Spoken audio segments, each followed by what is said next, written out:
salam, beri senyum, angkat tangan. Halo, assalamualaikum warahmatullahi wabarakatuh. Waalaikumsalam. Subhanallah, kelihatannya hari ini teman-teman semuanya wajahnya berserian. Sehat? Semangat? Alhamdulillah. Coba deh Bu Guru pengen tanya, hayo sudah pada murojaah belum? Sudah. Oke, kalau sudah murojaah dan teman-teman rajin murojaah, pasti teman-teman sudah hafal ya surat Al-Alaqnya? Bagus. Anak soleh dan solehah harus rajin murojaah.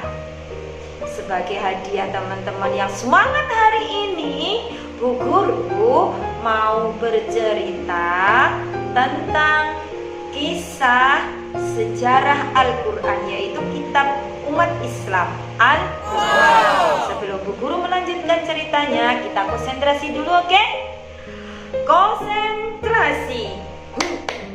Ha ha ha. Ha hu ha. Oke. Kisahnya yaitu pada zaman dahulu ada zaman yang disebut dengan zaman jahiliyah.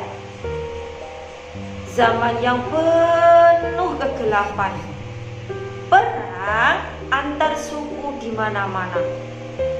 Budak semakin banyak dan semakin tersiksa oleh kezaliman yang kaya, dan yang miskin semakin sengsara. Zaman jahiliyah, semua penduduk bertindak tidak menuruti hati dan akal.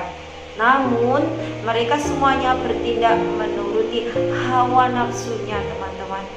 Bisa kita bayangkan, sangat menyedihkan bukan? Nabi Muhammad setiap hari bersedih menyaksikan dan melihat keadaan kota Mekah saat itu. Setiap malam Nabi Muhammad menyendiri merenung apa yang dapat dilakukannya. Dan malam itu malam yang sangat sunyi, teman-teman.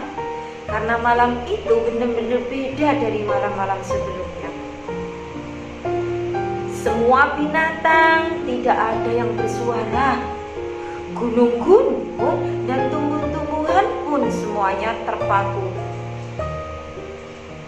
Nabi Muhammad berangkat ke Jabal Nur menuju gua kecil untuk menyendiri, dan gua kecil itu disebut dengan Gua Hira.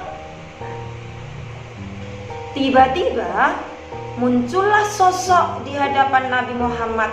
Sosok itu yang sangat tinggi, besar dan gagah, teman-teman. Kira-kira Nabi Muhammad kaget tidak ya? Iya benar, Nabi Muhammad pasti kaget. Coba deh teman-teman semuanya kita bayangkan, jika teman-teman semuanya di rumah sendirian, tiba-tiba muncullah di hadapan teman-teman sosok yang sangat besar dan tinggi. Kira-kira apa yang terjadi? Bisa kita bayangkan?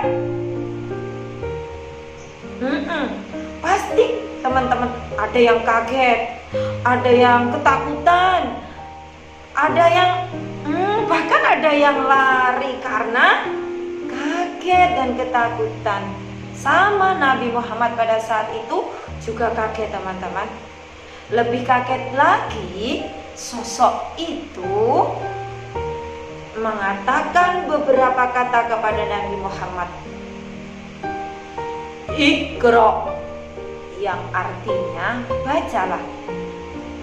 Dengan ketakutan, Nabi Muhammad menjawab perkataan Jibril itu.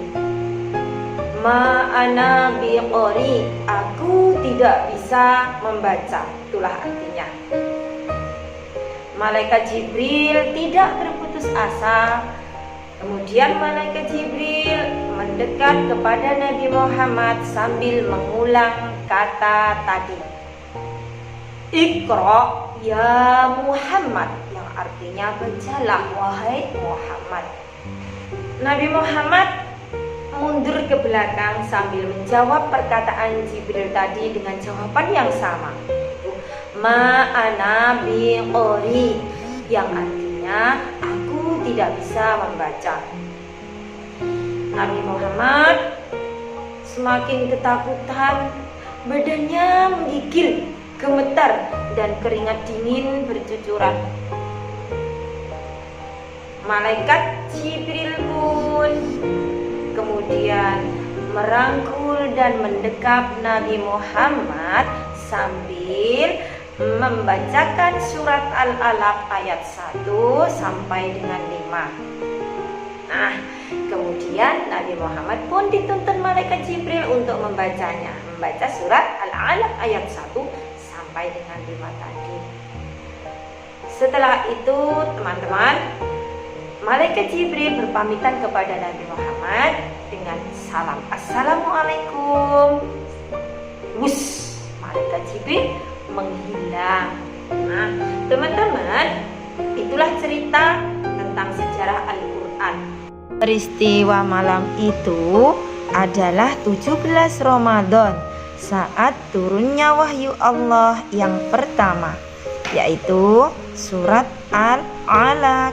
Nah, teman-teman juga harus tahu bahwa Allah menurunkan Al-Quran kepada Nabi Muhammad, dan sebelumnya Allah juga menurunkan ketiga kitabnya, yaitu Zabur, Taurat, dan Injil. Karena ketiga kitab ini dikeragukan lagi keasliannya, teman-teman. Karena apa? Karena ulah manusia-manusia dahulu. Maka Allah menurunkan Al-Quran. Sampai saat ini Allah menjaga kesucian Al-Quran. Oke, sekarang kita akan menyanyikan sebuah lagu yang berjudul Al-Quran. Dinyanyikan di rumah sama ibu dan bapaknya ya. Oke, biar supaya kita semakin cinta dengan Al-Quran. Yuk teman-teman, kita menyanyikan lagu yang berjudul Al-Quran. Kita hitung sampai 3 ya. 1, 2, 3. Kitab suci umat Islam Al-Quran, isinya wahyu Allah, firman Tuhan, petunjuk untuk umat sepanjang zaman. Ayo kita kaji Al-Quran, 30 juz semua jumlahnya, 114 surahnya, diwahyukan kepada Nabi Muhammad, malaikat Jibril sebagai penyampainya. Ingat, setiap huruf ada maknanya, hati-hatilah fasih dalam membaca, makhrajnya dijaga agar sempurna. Semoga kita mendapat manfaatnya. Terima kasih untuk teman-teman. Jangan lupa ikuti kisah selanjutnya dari kami, guru-guru Bina Insan Soleh. Wassalamualaikum warahmatullahi wabarakatuh.